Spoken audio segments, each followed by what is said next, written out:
The feminist organization Collective Shout is one of the major reasons why we're seeing so much censorship happening in the video game industry right now. They complained about No Mercy back in April, they're complaining about adult-only content, and payment processors actually took them seriously, and that's why Steam is being forced to remove certain content. Itch.io removed all of their NSFW games recently, and it doesn't look like that's going to stop anytime soon. This could be even worse than just video games. It could happen to anime, manga, movies, TV shows. I mean, the list goes on and on. All of our entertainment could end up being censored. I hate to sit here and say that the worst case scenario is happening, but it definitely is right now. And Collective Shout, of course, over the past couple of months has been very vocal when it comes to the video game industry, and they clearly don't know what the heck they're talking about. They just saw gamers as an easy target and video games as an easy target. They figured, you know what, this industry's making over $200 billion a year. Maybe if we complain,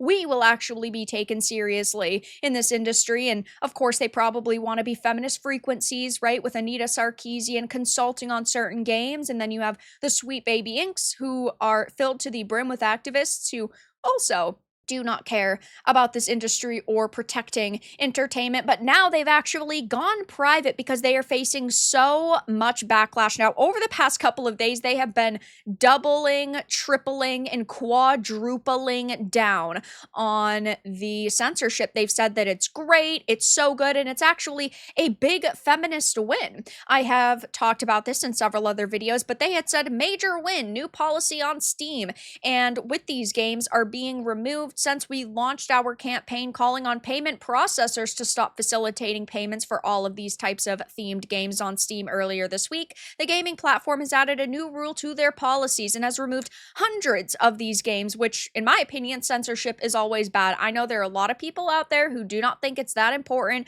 that sex games are being removed because they personally don't play them, but censorship is a slippery slope for years now. Steam has been censoring content. I made a video 6 years ago at the start of my channel where I had talked about Steam removing games that were in a high school setting, or the characters were even in universities, because they said, well, they could be young, they might look a little bit young, so we have to remove them.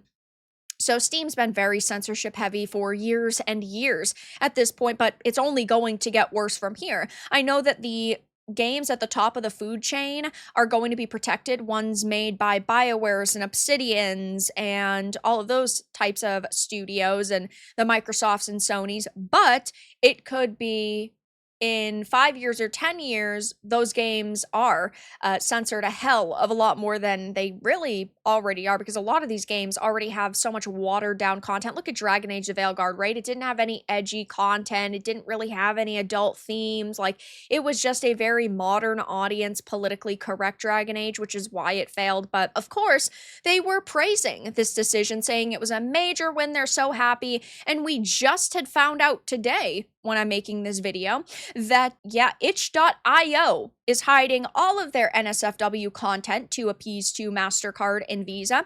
That video will be linked down below in case you haven't seen it yet. Over 20,000 games were targeted, and that means thousands upon thousands upon thousands of developers ultimately are not able to share their content with the world, which is terrible. And to top all of that off, there are even people who are reporting that copies of games in their library have actually been removed, and itch.io had said, well, this is because of payment processors. We have de-indexed all adult NSFW content from our browse and search pages. We understand this action is sudden and disruptive, and we are truly sorry for the frustration and confusion caused by this change. Recently, we came under scrutiny from our payment processors regarding the nature of some content hosted on itch.io, and this is really the reason why they ended up privating their social media, because they're named specifically due to a game titled No Mercy, which was temporarily available on itch before being banned back in April. The organization Collective Shout launched a campaign against Steam and itch,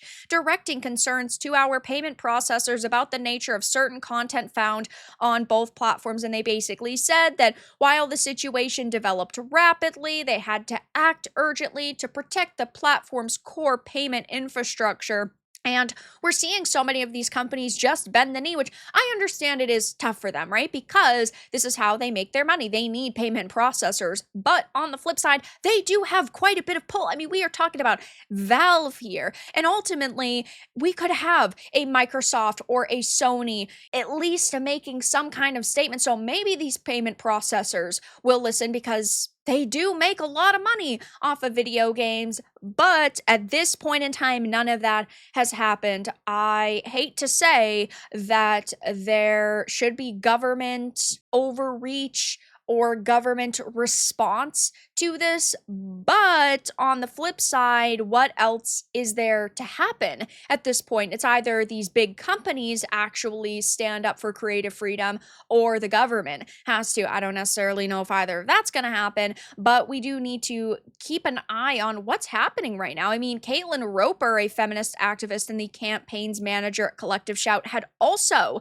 protected her posts over on X, but these are the people who are going out and calling gamers absolutely disgusting names. I mean, Melinda Tankard, the co-founder, has not made any statement at this point in time about this.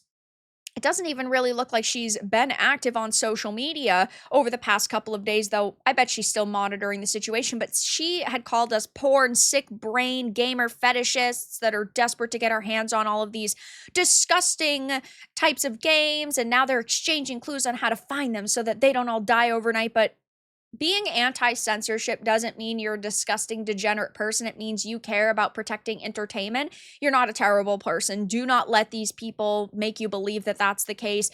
They simply make money off of using the terms like feminism and pushing the word woman in your face. They're protecting women and protecting girls when that's really not the case. These people are just grifters. They see a way to make money, and this is how they believe they can do that. I mean, clearly someone like Anita Sarkeesian made a lot of money, right? Because she doesn't really do a lot in the gaming industry at this point in time. But it just goes to show that these people don't actually care about anything besides protecting their own bottom lines and lining their pockets. That's why people do not take these individuals seriously. It's why they're getting ratioed on social media. I mean, 118 likes to 1K comments, all absolutely wrecking her. And yeah, I mean, Collective Shout in general is going through the same exact thing right now. Every time Collective Shout was posting, they were getting ratioed to hell and back. And I can't say it's shocking that they protected their posts, but you would think because this is a hill they're willing to die on and this is where they're taking a stand, they would continue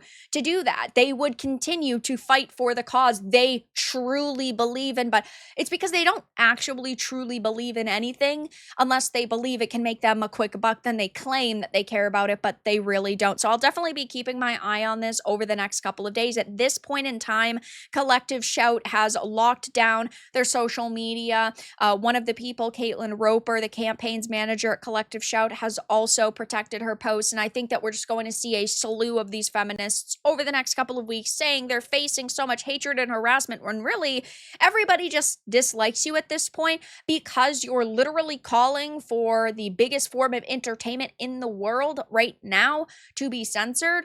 And well, people aren't gonna like that and people aren't gonna support you. You should probably pick your battles a little bit more carefully in the future. But right now, Collective Shout's social media is completely locked down and it's looking rough for them. But that's all that I really had to discuss in this video. Let everyone know your thoughts in the comments below. If you enjoyed this, give it a like, and if you didn't, give it a dislike. I appreciate your support either way, but I'll talk to you all again in the next video really soon.